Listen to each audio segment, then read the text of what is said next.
বাড়ি তৈরি করা হয়ে গিয়েছে, সুন্দর বাড়ি, মোটামুটি পুরোটাই বাস্তুসম্মত ভাবেই তৈরি করা গিয়েছে, সুযোগ সুবিধা ছিল, বাড়িটাও তৈরি হয়েছে।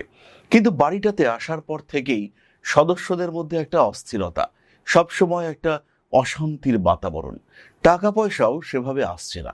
হঠাৎ করেই দেখতে পাওয়া গেল বাড়ির ঠিক উত্তর দিকে দুটো ক্যাকটাস রাখা রয়েছে। দরজা থেকে বেরোচ্ছি, বেরোবার সময় দেখতে পাচ্ছি যে ঠিক সামনের বাড়ির বাইরের দিকে দুটো ফণি মনসার গাছ রাখা রয়েছে। তাদের বাড়ির দক্ষিণ দিকে কিন্তু আপনার বাড়ির উত্তর দিকে দুটি ফণি মনসার গাছ রাখা রয়েছে। সমৃদ্ধি আসবে না, অশান্তি আপনাকে ফেস করতে হবে। আর সবচেয়ে খারাপ হলো, বাড়ির কোনো না কোনো সদস্য সবসময় অসুস্থ হয়ে থাকবেন। কারোর না কারোর শারীরিক দিক থেকে অস্থিরতা, সহনশীলতার অভাব, এটা আপনাকে ফেস করতে হবে। ছোট্ট সমস্যা, আপনার বাড়ির সমস্যা নয়, বাইরের বাড়িতে, অন্য কোনো বাড়িতে, প্রতিবেশীর বাড়িতে সমস্যা তৈরি হয়ে রয়েছে, কিন্তু তার ফল আপনি ভোগ করছেন।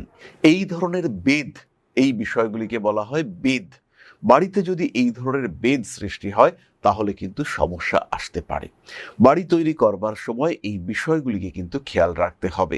একদম নৃশংসভাবে এই বিষয়গুলিকে রিমুভ করাতে হবে, না হলে এরা কিন্তু ক্রমাগত আপনাকে ডিস্টার্ব ক্রিয়েট করে চলবে। কোনোভাবেই কিন্তু আপনি এখান থেকে বেরিয়ে আসতে পারবেন না। আরেকটি বিষয় খেয়াল রাখতে হবে, উত্তর পূর্ব দিকে ওয়াটার ফ্লো খুব ভালো, খুব পজিটিভ, কিন্তু সেই ওয়াটার ফ্লো যদি নোংরা হয় তাহলে সেটা কিন্তু কখনোই পজিটিভ নয়। বলা হয় উত্তর পূর্ব দিকে বাস্তুপুরুষের মাথা থাকে, বাস্তুপুরুষের মাথায় ক্রমাগত যদি জল সিঞ্চিত হয় সেটা তো ভীষণই পজিটিভ। কিন্তু সেই জল যদি নোংরা জল হয়, মনে করুন আপনি শুয়ে আছেন এবং আপনার মাথার উপরে কেউ জলপটি দিয়ে দিচ্ছে বা জ্বর হয়েছে, মাথায় জল সিঞ্চন করছে, কিন্তু সেই জলটা নোংরা, দুর্গন্ধযুক্ত, তাহলে কি হবে? আপনার কি ভালো লাগবে? ঠিক সেইভাবেই বাস্তুপুরুষ কিন্তু তখন উগ্রত্ব প্রাপ্ত হবেন। সেই ক্ষেত্রে কিন্তু ক্রমাগত আপনার উপরে স্ট্রেস বাড়তে থাকবে। বাড়ির গৃহকর্তা, বাড়িতে যে সবচেয়ে বেশি সময় থাকেন, এই দুটি মানুষ কিন্তু স্ট্রেসের শিকার হবেন।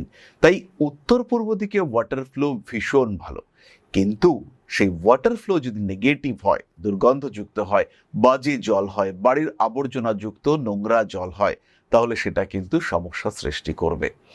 আপনি জটিলতার মধ্যে পড়বেন, আপনার জীবনে যন্ত্রণা বেড়ে উঠবে।